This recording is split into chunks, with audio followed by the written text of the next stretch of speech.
सोलकढी ही नारळाच्या दुधापासून केली जाते आणि चवीला अतिशय अप्रतिम थंडगार अशी ही सोलकढी शरीरासाठी आहे.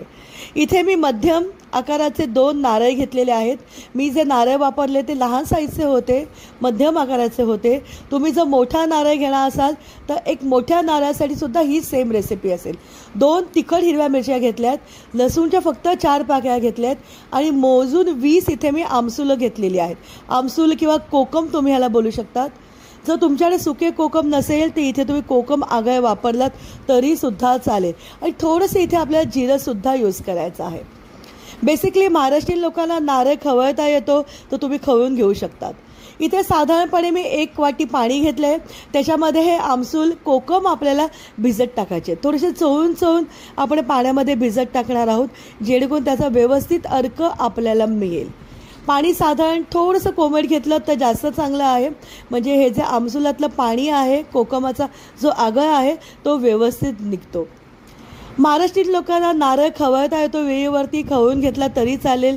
की जर नॉन महाराष्ट्रीयन लोक असतात त्यांना नारळ खवळणं थोडंसं कठीण त्रासदायक जातं, तर तुम्ही ह्याचे बारीक बारीक असे तुकडे करून सुद्धा घेऊ शकतात.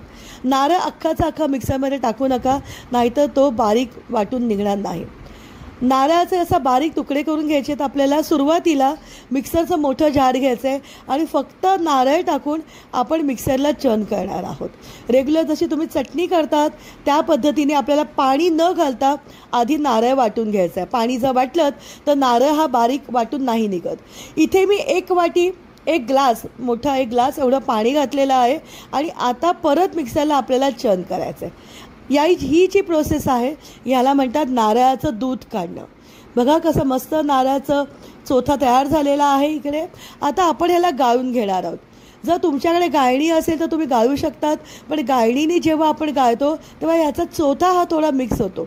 त्याच्यामुळे मी इथे एक कॉटनचं नॅपकिन घेतलं आहे, त्याच्यामध्ये सगळं नारळाचं जे आपण मिक्सरमधून फिरवलेलं होतं ते ॲड केलेलं आहे आणि दाबून आपल्याला असं हे नारळाचं घट्ट दूध काढून घ्यायचं आहे. पहिल्यांदा जेव्हा आपण हे काढतो तर हे दूध हे थोडंसं घट्ट असतं. ही जी प्रोसेस आहे आपण 2 वेळा करणार आहोत. जितकं पॉसिबल आहे दाब देत आपल्याला नारळातलं हे सगळं पाणी म्हणजे हे नारळाचं दूध आपल्याला काढून घ्यायचं आहे. करायला अतिशय सोपे आहे, फक्त थोडी मेहनत आहे, ती करणं गरजेचं आहे. आता हे बाजूला ठेवूया. हा जो चोथा आपल्याकडे उरला होता नॅपकिनमध्ये, परत आपण ह्याला मिक्सरमध्ये टाकणार आहोत. इथे परत मिक्सरचा जार घेतला आहे, हा सगळा चोथा त्याच्यामध्ये घातलेला आहे. आता सेकंड स्टेजला आपण ह्याच्यामध्ये ॲड करणार आहोत हिरव्या मिरच्या. हे खूप जास्त झणझणीत नसतं, त्याच्यामुळे जास्त मिरची नका वापरू. इथे मी तिखटाच्या फक्त 2 मिरच्या घेतलेल्या आहेत, 4 फक्त लसूणच्या पाकळ्या घेतलेल्या आहेत. लसूण पण खूप जास्त नका यूज करू. परत आपण ह्याच्यामध्ये आता पाणी घालणार आहोत. चमचाभर जिरं घातलेलं आहे. जिरं ऑप्शनल आहे, नसेल आवडत तर स्किप केलं तरीसुद्धा चालेल. इथे मी थोडंसं बीट घालणार आहे, जेणेकरून सोलकढीचा जो रंग आहे ना हा अप्रतिम येतो. आणि कोकम आणि नारळाचं दूध दोन्ही मिक्स झालं की रंग चांगला येत नाही. फक्त रंगासाठी इथे मी बीट घालणार आहे आणि बीट एकदम थोडंसं घालायचं आपल्याला. खूप जास्त बीट घातलं तर त्याची टेस्ट येईल. परत 1 मोठा ग्लास पाणी घातलं आहे आणि परत मिक्सरला आपण हे चर्न करतो आहे. आता सेकंड टाईम चर्न केल्यानंतर परत आपल्याला हा नारळाचं दूध जे आहे हे गाळून घ्यायचं आहे. बघा किती अप्रतिम रंग आलेला आहे. बीटमुळे खूप छान गुलाबीचा रंग येतो बीट घातल्यामुळे. तर नक्की बीट घालून बघा. बीटाची चव अजिबात येत नाही, फक्त बीटाचा रंग छानपैकी येतो.